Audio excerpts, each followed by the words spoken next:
शिवपुर नाम के गांव में दो दोस्त रहते थे, पवन और ऋषभ। दोनों में ऐसी घनिष्ठ मित्रता थी कि देखने वालों को यकीन नहीं होता था। वो ऐसे थे कि एक दूसरे के लिए जान भी दे सकते थे। हाँ भाई, कहाँ घूम रहे हो तुम दोनों? आपको क्यों जलन हो रही है मुखिया जी?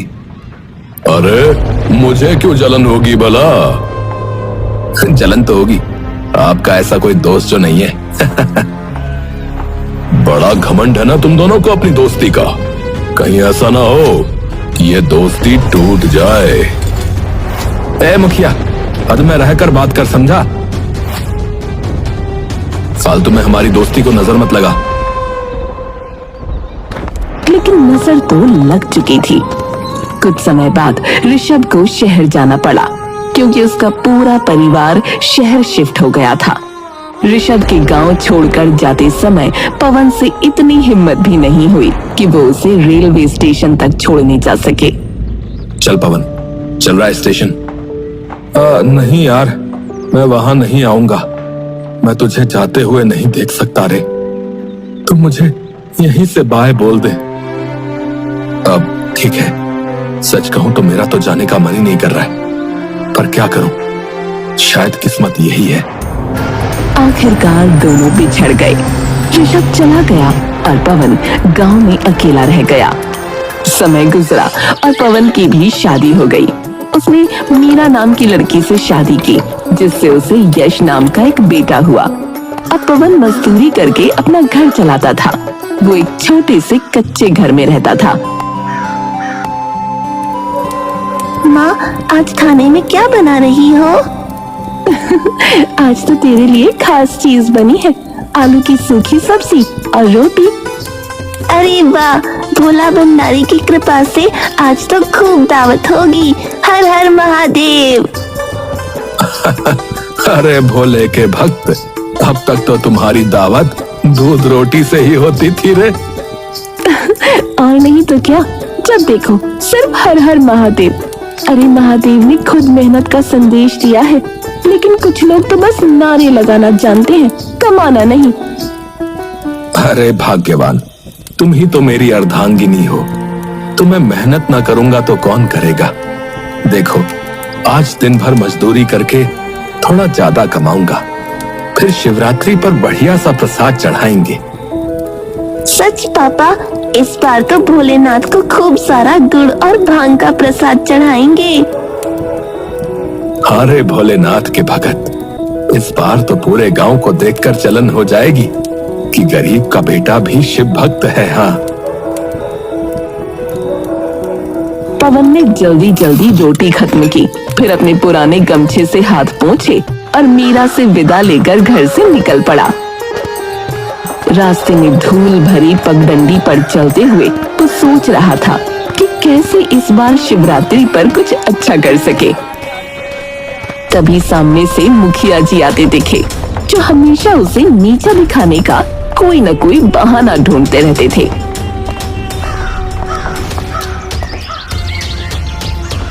अरे पवन, कहाँ चला ऐसे जल्दी जल्दी? कहीं शहर तो नहीं भाग रहा अपने दोस्त के पास? मुखिया जी, मेरा दोस्त मुझसे दूर गया है, पर दिल से नहीं निकला है। और फिर मैं क्यों भागूंगा शहर? अरे मेरे भगवान भोलेनाथ तो गांव में ही है।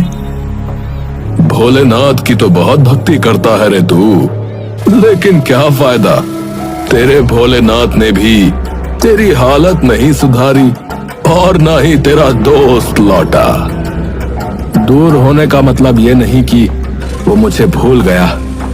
दोस्ती का रिश्ता इतना कमजोर नहीं होता मुखिया, समझे? अच्छा, तो क्यों नहीं आया एक बार भी तुझसे मिलने? बोल, लगता है तुझे कब का भूल चुका है। वहां शहर में मौज कर रहा होगा और तू यहाँ मिट्टी में लथपथ है। देख देख मुखिया, मेरी दोस्ती को लेकर ज्यादा मत बोल, समझा? तू हमारी दोस्ती को नहीं समझ सकता, क्योंकि दोस्ती सिर्फ उन लोगों के लिए होती है जिनके पास दिल होता है, तेरे जैसे मतलबियों के लिए नहीं। अच्छा अच्छा, मैं तो बस यूं ही पूछ रहा था। तू तो वैसे ही दिल में ला गया। अच्छा चल जा, मेहनत कर मेहनत, ताकि कम से कम इस बार शिवरात्रि पर तेरे द्वारा भोलेनाथ को वो सड़ा हुआ गुड़ न चढ़ जाए।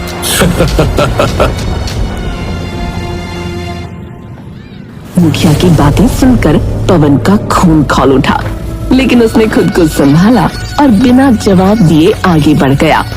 पीछे मुखिया अब भी हंस रहा था। पवन का जीवन वैसे ही कट रहा था। शिवपुर गांव में शिवरात्रि की तैयारियां जोरों पर थी। पवन भी हर साल की तरह इस बार भी शिवरात्रि पर विशेष पूजा करने के लिए मन ही मन तैयारी कर रहा था। इसी बीच एक सुबह उसके दरवाजे पर अचानक दस्तक हुई। इस वक्त कौन आ गया?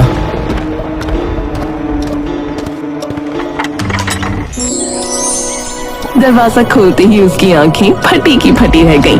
सामने ऋषभ खड़ा था। कुछ पल के लिए पवन को विश्वास ही नहीं हुआ। वो दरवाजा वापस बंद करने लगा। अबे क्या कर रहा है पवन? मुझे अंदर आने को नहीं कहेगा? पवन जैसे किसी सपने से जागा और ऋषभ को गले से लगा लिया।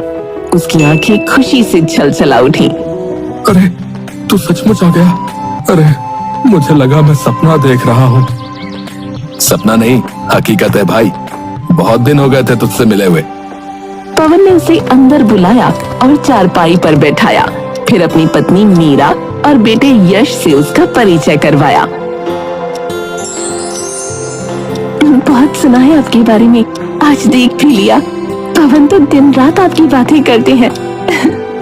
हाँ चाचू, पापा कहते हैं कि आप उनके सबसे अच्छे दोस्त हैं। और मैं भी कहता हूँ कि पवन मेरा सबसे अच्छा दोस्त है। परिवार से मिलकर ऋषभ बहुत खुश हुआ, लेकिन पवन के घर की हालत देखकर उसके दिल को गहरा धक्का लगा। अच्छा ये बता, तू क्या कर रहा है आजकल? अरे यार, मैं एक बड़ी कंपनी में ना काम करता हूँ। अच्छी खासी सैलरी है, सब बढ़िया चल रहा है। जय हो भोलेनाथ, मेरा दोस्त तो बड़ा आदमी बन गया। मुझे तुझ पर गर्व है भाई। पवन तो दोस्त की तरक्की की बात सुनकर खुश था, लेकिन ऋषभ का मन भारी हो गया। वो सोचने लगा कि उसका दोस्त इतनी गरीबी में जी रहा है और उसने खुद इतनी ऊंचाइयां छू ली हैं। वो पवन की मदद करना चाहता था, इसलिए उसने अपनी जेब से कुछ पैसे निकाले और पवन की ओर बढ़ाए। देख पवन, दोस्ती में कोई छोटा बड़ा नहीं होता। अब ये पैसे रख ले रे, तेरे काम आएंगे यार। अरे क्या कर रहा है तू? है? मैं कोई भीख नहीं मांग रहा। अरे भाई, ये भीख नहीं है, दोस्त की तरफ से एक मदद है यार। सुन ऋषभ, मैं गरीब जरूर हूँ, लेकिन खुददार भी हूँ। हाँ, मैं अपनी मेहनत से घर चला सकता हूँ, चाहे जितनी मुश्किलें आए। दोस्ती का मतलब पैसे लेना देना नहीं होता, समझा? ऋषभ ने हार मान ली। उसने बताया कि वो सिर्फ एक दिन के लिए आया था और अगली सुबह उसे वापस जाना था। ये सुनकर पवन फिर से भावुक हो गया और उसे गले से लगा लिया। दोनों ने पुरानी यादें ताजा की और फिर सुबह होते ही पवन ने ऋषभ को विदाई दी। वो उदास बैठा था, तभी यश दौड़ता हुआ उसके पास आया। पापा, कल शिवरात्रि है। आपने तो कहा था कि मैं इस बार शिव बारात में छोटा महादेव बनूंगा। अरे भोले के भक्त, तुझे तो सबसे शानदार महादेव बनना है। तब से तेरा अभ्यास शुरू। आ, तुझे महादेव की तरह बैठना और उनका आशीर्वाद देने का सही तरीका सिखाऊं। मीरा उसे शिवजी के रूप में बैठने और त्रिशूल पकड़ने की मुद्रा सिखाने लगी। पवन भी इस खुशी में शामिल हो गया। अगले दिन पूरा गांव शिवरात्रि की पूजा में मग्न था। पवन, मीरा और यश ने भी मंदिर जाकर जलाभिषेक किया। फिर शिव बारात निकलने का समय आ गया। यश महादेव के रूप में सजा धजा तैयार था और गांव के लोग उसे देखकर खुश हो रहे थे। वो नंदी पर सवार होकर बारात में शामिल हुआ। सड़कों पर ढोल नगाड़े बज रहे थे, चारों ओर हर हर महादेव के जयकारे गूंज रहे थे।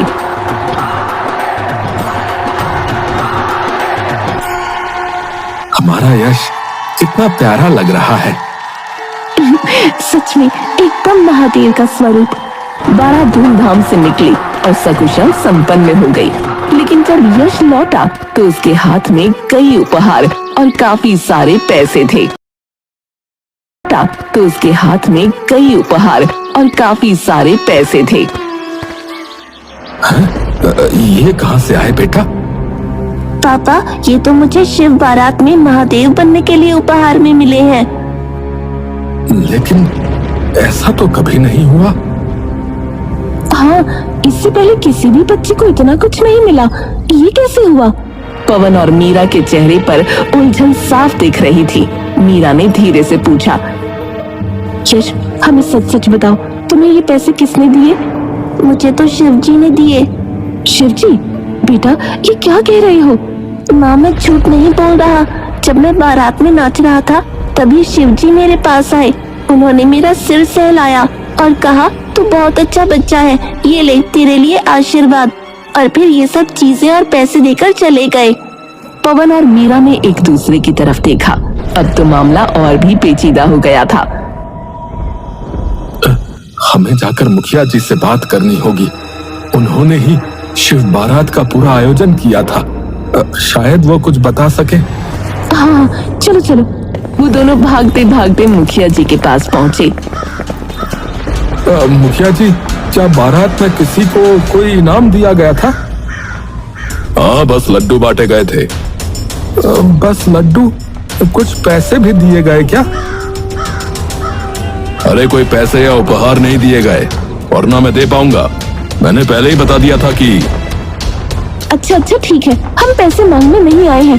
बस इतना बताइए कि शिव कौन बना था? लल्लन। हाँ, लल्लन शिव बना था। पवन और मीरा तेजी से लल्लन के पास पहुँचे। लल्लन, तुमने मेरे बेटे को इतने पैसे क्यों दिए रे? लल्लन चौंक गया और बोला, अरे भैया, मैंने कुछ नहीं दिया। लेकिन मेरे बेटे ने तो कहा कि शिवजी ने उसे ये पैसे दिए, और शिवजी तो तुम ही बने थे ना? नहीं भैया, मैं शिवजी बनने वाला था, लेकिन ऐन मौके पर कोई और बन गया। उसने मुझे कुछ पैसे दिए और कहा कि उसे शिवजी बनने दो, तो मैंने हामी भर दी भैया। कौन था वो? भैया पता नहीं कौन था अब। अरे नाम तो पूछा होगा। भैया पूछना भूल गया रहा। तभी अचानक लल्लन ने एक तरफ इशारा किया और बोला, अरे देखिए, वही है जो शिवजी बना था। पवन ने पलटकर देखा तो उसके पैरों तले जमीन खिसक गई। वहाँ ऋषभ खड़ा था। पवन गुस्से में उबल पड़ा और भागता हुआ ऋषभ के पास पहुंचा। तुमने ये क्यों किया? मैंने साफ मना किया था कि मुझे कोई दान खैरात नहीं चाहिए। देखो, मेरी गरीबी का मजाक मत बनाओ ऋषभ। ये मजाक नहीं था, दोस्ती थी। मैं सिर्फ तुम्हारी मदद करना चाहता था। मदद? अरे इस तरह? अगर तुम मेरे सच्चे दोस्त होते तो मेरी गरीबी का मजाक ना बनाते। तो बताओ, तुम्हें क्या चाहिए? अपनी गरीबी को गले लगा कर रखना या उसे दूर करने का कोई तरीका ढूंढना? पवन ये सही कह रहा है, तुम्हें इसे गलत नजरिए से नहीं देखना चाहिए। पवन कुछ सोचने लगा, फिर बोला, ऋषभ, मैं अपनी मेहनत से अपनी हालत सुधारना चाहता हूँ और मेरे पास एक बेहतरीन बिजनेस आइडिया है। बोल, क्या आइडिया है? हमारे गांव में हर दिन लोग शहर जाकर दूध बेचते हैं, लेकिन वहां जो है अच्छा दाम नहीं मिलता। मैं यहाँ एक डेयरी खोलूंगा जहाँ दूध, दही, पनीर और घी बनाया जाएगा। गांव वालों को शहर नहीं जाना पड़ेगा और हम सीधा ग्राहकों तक ताजा सामान पहुंचाएंगे। अरे वाह, ये तो शानदार आइडिया है, लेकिन इसे शुरू करने के लिए पैसे चाहिए होंगे, और तुम तो मेरी मदद लोगे नहीं। पवन ने सिर झुका लिया। ठीक है, तुम भीख नहीं लोगे, लेकिन क्या कर्ज लोगे? कर्ज? हाँ, मैं तुम्हें पैसे उधार देता हूँ। जब तुम्हारा बिजनेस चलने लगे तब लौटा देना। ठीक है, मैं कर्ज लूंगा, लेकिन सिर्फ इसी शर्त पर कि मैं इसे पूरा चुकाऊंगा। हाँ मैं पूरा लेकर रहूंगा मेरे दोस्त। पवन ने ऋषभ से पैसे लिए और डेयरी खोलने की तैयारियों में जुट गया। गांव के कई लोग उसके साथ आ गए। देखते ही देखते उसकी डेयरी मशहूर हो गई। कुछ महीनों बाद पवन ने ऋषभ को पैसे वापस करने के लिए फोन लगाया। तुम्हारी वजह से मेरा काम बहुत चल गया यार, बहुत बहुत धन्यवाद। अब जो है अपने पैसे वापस ले लो यार। मेरे पैसे? पर तुमने पैसे लिए ही कहाँ थे? उसके बाद मैं तो चला गया था। अरे तुम भूल गए क्या? तुम शिवजी बने थे यार, और तुमने मेरे बेटे को पैसे दिए थे। और फिर अरे यार तुम्हें कोई गलतफहमी हुई है, मैं उसी दिन लौट गया था। अच्छा मैं बाद में बात करता हूँ, अभी बिजी हूँ। जी कहकर ऋषभ ने फोन रख दिया और पवन चौंक गया कि आखिर वो शिवजी बना इंसान था कौन। तभी एक आकाशवाणी हुई। वो स्वयं हम थे पवन, तुम्हारी भक्ति से प्रसन्न होकर हम तुम्हारी सहायता के लिए आए थे। सदा प्रसन्न रहो वत्स। ये सुनकर पवन जमीन पर गिर पड़ा और रोने लगा। तभी उसकी पत्नी मीरा वहां भागती हुई आई और पूछने लगी कि क्या हुआ। पवन बस रोते रोते एक ही बात बोल रहा था।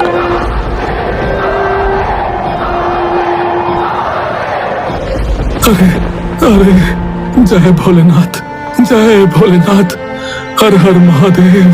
स्वयं भोलेनाथ ने मेरी सहायता की है। अरे अरे स्वयं भोलेनाथ ने मेरी सहायता की है। स्वयं भोलेनाथ ने मेरी सहायता की है।